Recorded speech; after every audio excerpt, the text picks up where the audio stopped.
How could I possibly be expected to handle school on a day like this? You're listening to the writeoutdoors.com podcast. No, baby, you dig it the most. Podcast about hunting, fishing, and everything else outdoors. When this baby hits 88 miles per hour, you're going to see some serious... I'm your host, Ron Hustvedt, outdoor writer, photographer, and founder of writeoutdoors.com.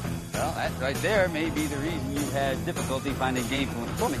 Covering tips and tactics from the outdoors experts, both in the studio and out in the field. Damn, we're in a tight spot. So without further ado, here's the show. That would be great. Thank you for that lovely tune. That funky music will drive us till the dawn. Well, thank you for checking out the writeoutdoors.com podcast. Welcome to another show. I am your host, Ron Hustvedt, and boy am I glad that summer has decided to arrive. Today's show is about taking small watercraft on big bodies of water. On my last show, we talked about small watercraft on small bodies of water that are underfished, even though they hold tons of fish, tons of big fish. This show, we're going to flip one of the variables and talk about big lakes and small watercraft.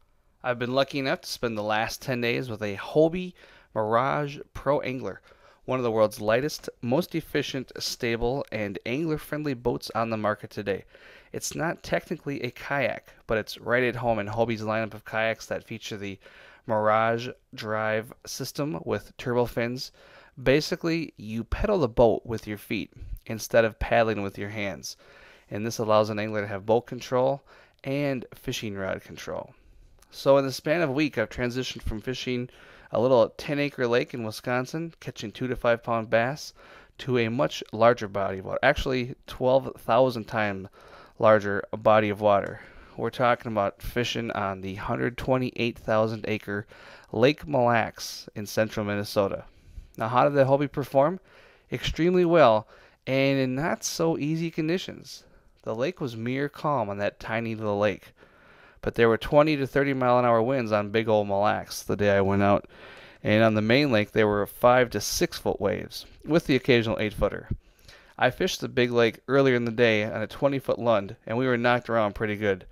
Let's just say I was heading for the little bays. It had me thinking of one of my favorite television shows where they fish extreme conditions.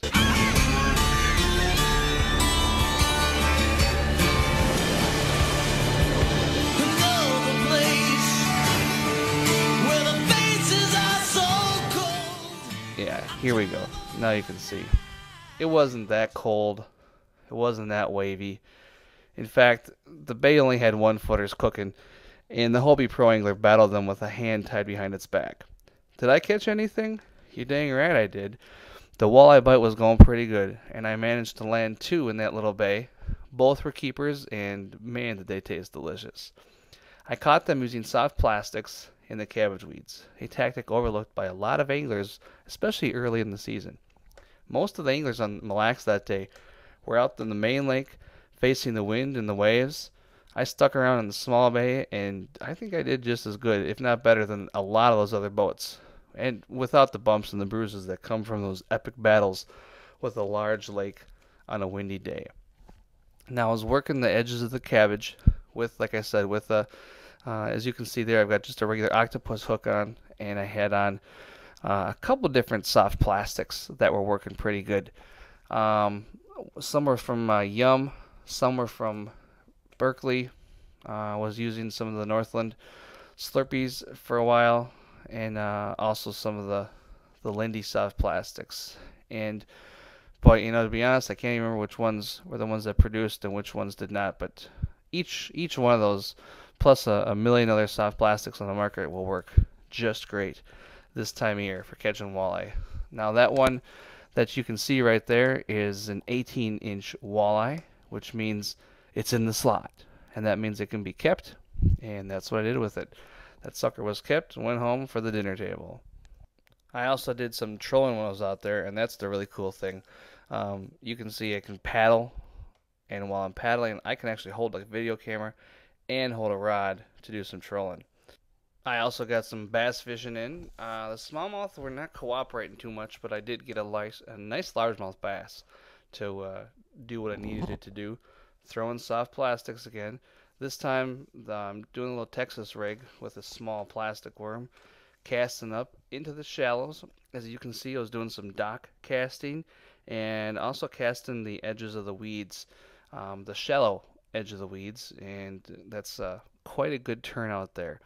Just so you know, you're going to hear a little bit of audio here at the end. The reason I did not have the audio on for the whole rest of the show was because the wind was just brutal, and you'll hear that in a second. So check out this last little clip and go get them. That is a nice largemouth bass out of Mille Lacs Lake. Early summer, late spring, call it whatever you want. I'm in a Hobie Pro Angler, having a great time, getting into some places that maybe just not a lot of people are fishing. Everybody's out in the big lake right now, even though the wind is going crazy. Coming in a nice secluded quiet bay here, catch a pig. Let's measure this puppy, see what he's at. Okay, have a great whatever's going on and go get him.